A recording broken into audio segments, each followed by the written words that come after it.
Bonjour, chacun connaît cette expression. La première impression est souvent la bonne. Eh bien, en franchissant la porte de la boucherie de la Halle tenue par Alexandre Bonneval, Lot-Mazelier, à Caussade, en Tarn-et-Garonne, ce sentiment fut effectivement le bon. Accueil courtois du patron, vitrine parfaitement bien agencée, disposition des produits rigoureusement ordonnée, viandes et charcuteries du plus bel aspect et d'excellente qualité. Sans oublier un magnifique choix de pièces de bœuf, superbement maturées, à l'instar de cet imposant carré de côte de bœuf Black Angus, persillé à souhait, d'ailleurs très aimablement présenté ici par le maître des lieux.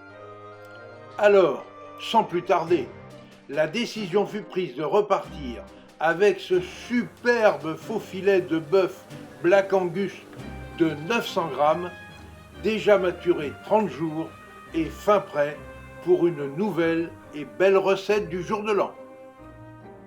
Pour la réalisation de ma recette, j'ai commencé par cuire une généreuse poignée de morilles déshydratées dans une eau légèrement salée à 85 degrés, étant précisé que ces morilles séchées sont produites par Béatrice et Frédéric Ducasse à Bourg-de-Visa en Tarn-et-Garonne.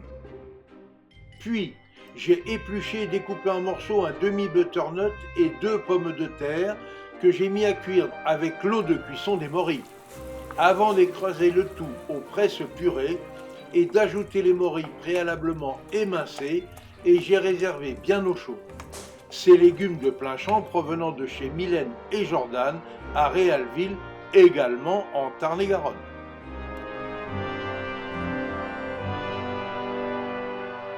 Pendant ce temps, j'ai réalisé dans une poêle à blinis de petites tuiles de tome de Rodez râpées, cuites au beurre doux et également réservées au chaud. À ce propos, il est bon de rappeler que la tome de Rodez est un savoureux parmesan aveyronais.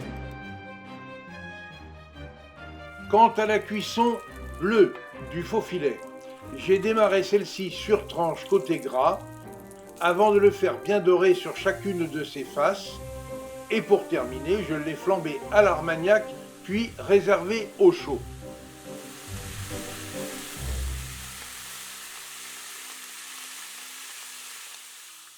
Dans le jus de cuisson encore chaud de la viande, j'ai alors poêlé d'excellentes châtaignes issues de l'agriculture biologique et provenant de la maison Roger d'Escours, située au cœur des monts d'Ardèche, une société qui a d'ailleurs reçu l'agrément EcoCert Bio.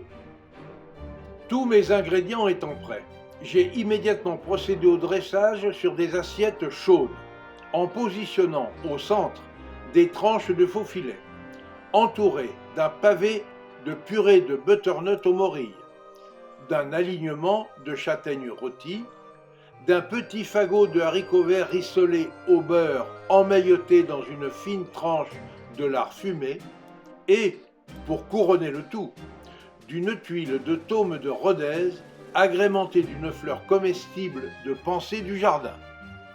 Il ne restait plus alors qu'à passer à table pour nous régaler et célébrer ainsi, de la plus belle des manières, ce 1er janvier de la nouvelle année 2025.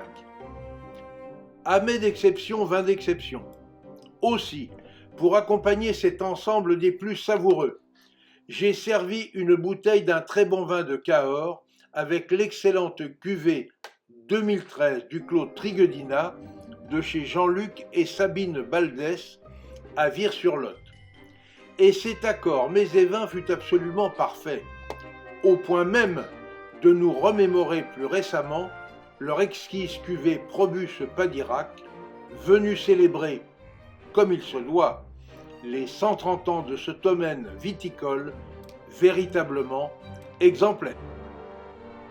Avec cette toute nouvelle recette, nous avons obtenu une fois encore, et pour notre plus grand plaisir gustatif, un accord mets et vins parfait.